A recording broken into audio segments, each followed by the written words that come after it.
The four gentlemen sat motionless on the bench, while Sonny swept in ever narrower circles around them. He got closer and closer. The broom tore up large clouds of dust. The men started to cough. Sonny listened, in case there was an echo of the coughing inside one of the four chimneys. And sure it echoed.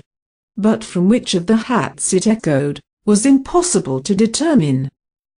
He must try to come closer. The broomstick was now his only chance. But he was unlucky.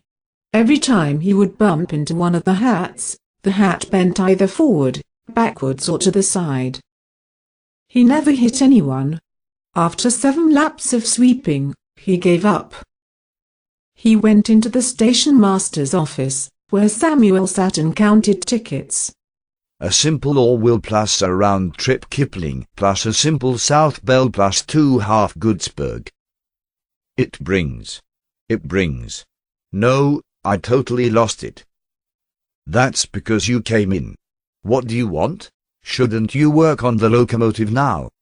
The chimney is stolen, and one of the gentlemen out there on the bench has stolen it and has it on his head. But it's not possible to find out which one. Samuel put all the tickets in a bag, on which he wrote uncounted tickets. Then he began to think.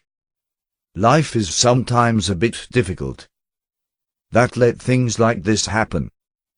4 identical hats, one of which is a chimney. More complicated than that, it cannot be. And you have tried to go and bump into them? Have tried with the broom, but they always bend and get away. You could shoot at them with a cannon. The problem is, we have no cannon. No, this problem is impossible to solve. You get to build a locomotive without a chimney. But what now then? You look so mysterious. Sonny had suddenly, as it were, received like 2 lit candle stumps in his eyes. I have it. I've solved the problem. May I borrow your curtain rod, Samuel? Curtain rod? That's so awkward to take down. What in the world are you going to do with it? Blow peas on the hats. The one that says dong. That's the chimney. Then you can just as easily borrow my pea shooter, said Samuel, and picked one up from the ticket drawer. And here you have 4 peas. You mustn't miss. Didn't know you had pea shooters. That's something station masters usually don't have. The station master in Centerville thinks of everything. And pea shooters are important. Extremely carefully, Sonny opened the ticket window, took support, aimed for a long time and blew towards the first hat. It was soft. It just sounded like a very light thud. The second and third hats were the same. Now it was only the fourth left. Sonny had large drops of sweat on his forehead. What if the fourth hat wouldn't give any result either?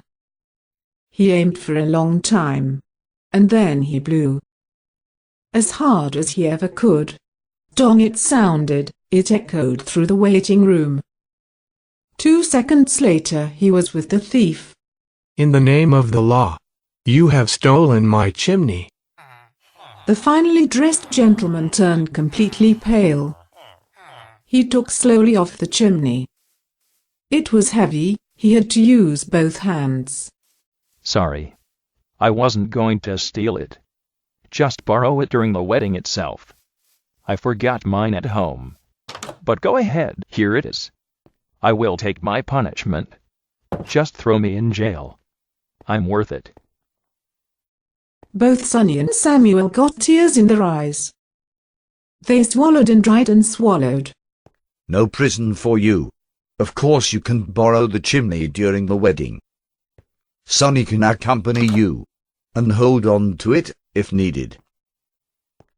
And so it happened that Sonny got to join the wedding. He stood just behind the chimney all the time and didn't let go of it, even for 1 second. And every time the fine gentleman had to take it off, Sonny helped. For safety reasons. When the wedding was over, the fine gentleman gave Sonny the valuable thing. And $25 was stuck in it. He said it was for screws and nuts and stuff. Sonny bowed and looked like a very happy little boy on Christmas Eve. Then he marched home to the workshop with the chimney on the head. It was very heavy, but it was at least a tall hat. Maybe the only one he would ever come to wear throughout his life.